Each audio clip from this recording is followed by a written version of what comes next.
Court का judgement आने के बाद वहां पर आज भव्य राम मंदिर बना है। मान्यवर, जो बोल रहे हैं उनको भी सब मालूम है कि क्यों बोल रहे हैं। मैं आज फिर से कहना चाहता हूं, हमारे गुजरात में एक कहावत है, हवन में हड्डी नहीं डालनी चाहिए। पूरा देश जब आनंद में डूबा है, पूरा देश आध्यात्मिक चेतना की जागृति का अनुभव हो रहा है, भैया स्वागत कर लो, साथ में जुड़ जाओ, इसी से देश का भी भला है और सबका भला है। मान्यवर, एक लंबी लड़ाई के बाद स्थगितता में पड़े हुए मामले को नरेंद्र मोदी जी ने एक युग परिवर्तन करने के लिए, जब मोदी जी को देश की जनता ने लंबे समय के बाद और कांग्रेस के बगैर किसी दल ने पहली बार पूर्ण बहुमत के साथ प्रधानमंत्री बनाना, तब से ये लड़ाई शुरू हुई। मान्यवर, 14 से 19 तक राम जन्मभूमि मंदिर की लड़ाई चली, उसका ट्रांसलेशन हुआ, सालों लगे, लाखों पेज का अनुवाद हुआ, अनुवाद होकर कोर्ट के सामने गया, बीच में चुनाव आ गया, कोर्ट ने माना कि चुनाव के वक्त फैसला देंगे तो इसको शायद अलग दृष्टि से देखा जाएगा, कोई बात नहीं। चुनाव के बाद फिर से मोदी जी आ गए और फिर केस चला और अंततोगत्वा जब कोर्ट ने न्याय किया, तब 5 अगस्त 2020 को 19 को मोदी जी ने इसकी नींव रखकर इसकी शुरुआत। मान्यवर, ये जो 20 से 24 की यात्रा है, वो 20 से 24 की यात्रा भी समझनी चाहिए। राम जन्मभूमि का आंदोलन ऐसे ही नहीं चला, इसके साथ हर गांव, हर घर में हर करोड़ों राम भक्त, अनेक संगठन, भारतीय जनता पार्टी, राष्ट्रीय स्वयंसेवक संघ समेत घर घर गए, शिला लेकर गए, पूजा की और वो पत्थर को राम मंदिर की शिला बनाकर अयोध्या तक पहुंचाने का काम। करोड़ों लोगों ने अपनी श्रद्धा, अपनी इच्छा संवैधानिक तरीके से, शांतिपूर्ण तरीके से अयोध्या पहुंचाई और सुप्रीम कोर्ट ने जब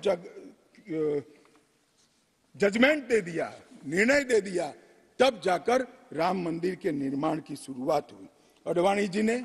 सोमनाथ से अयोध्या यात्रा भी की और इसके साथ साथ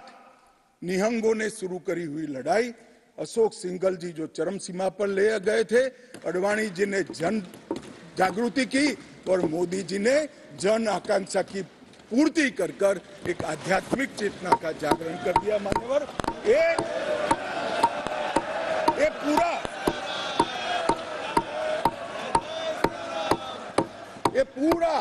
पूरा आंदोलन, मान्यवर, जब भी दुनिया का इतिहास लिखा जाएगा, एक डेमोक्रेटिक वैल्यू के रूप में देखा जाएगा कि कोई एक देश अपने बहुमती समाज की धार्मिक विश्वास की पूर्ति के लिए इतने समय धैर्य रखकर सुप्रीम कोर्ट में गुहार लगाता रहे और सुप्रीम कोर्ट के जजमेंट आने के बाद सौहार्दपूर्ण वातावरण में इसकी पूर्ति हो। मान्यवर, ये बहुत बड़ी बात है और मैं मानता हूं मान्यवर कि ये मोदी जी के नेतृत्व के बगैर संभव नहीं था। मान्यवर, मैं इतना ही कहना चाहता हूं कि जब राम मंदिर का निर्माण हो रहा था तब,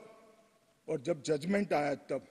कई लोग आगास लगा रहे थे, कई लोग अनुमान कर रहे थे, इस देश में रक्तपात हो जाएगा, इस देश में दंगे हो जाएंगे, इस देश में धर्म के बीच में बड़े विवाद होंगे। मगर मैं आज इस सदन को कहना चाहता हूं, ये भारतीय जनता पार्टी की सरकार है, नरेंद्र मोदी इस देश के प्रधानमंत्री। कोर्ट के जजमेंट को भी जय पराजय की जगह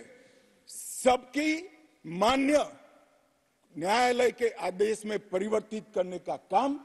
मोदी जी के दूरदर्शी विचार ने। और उसके बाद जब समय आया, निर्माण के बाद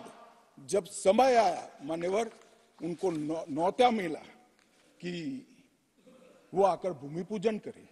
130 करोड़ की जनता के वो जनप्रतिनिधि हैं। न्यास ने उनको नेतृत्व करने का, जनता का प्रतिनिधि के नाते जब मौका दिया शिलान्यास करने का, तब मोदी जी के जो पूरा आचरण है इसको ध्यान से देखना चाहिए। मान्यवर, वो आचरण आने वाले अनेक सैकड़ों सालों तक दुनिया के सामने रहेगा और दुनिया के सामने इससे कई लोगों को प्रेरणा भी मिलेगी। मान्यवर, हम सब ने आचार्य गोविंद देव गिरि जी ने जो वक्तव्य दिया वो सुना है। मोदी जी को जब मौका मिला तब उन्होंने रामानंदी समाज के, संप्रदाय के और वैष्णव संतों से पूछा कि भाई प्राण प्रतिष्ठा करनी है, किसी संसारी ने करनी है, तो इसके यम नियम, इसके लिए किस प्रकार की उपासना करनी चाहिए, और जो संतों की ओर से सुझाएगा उससे भी अनेक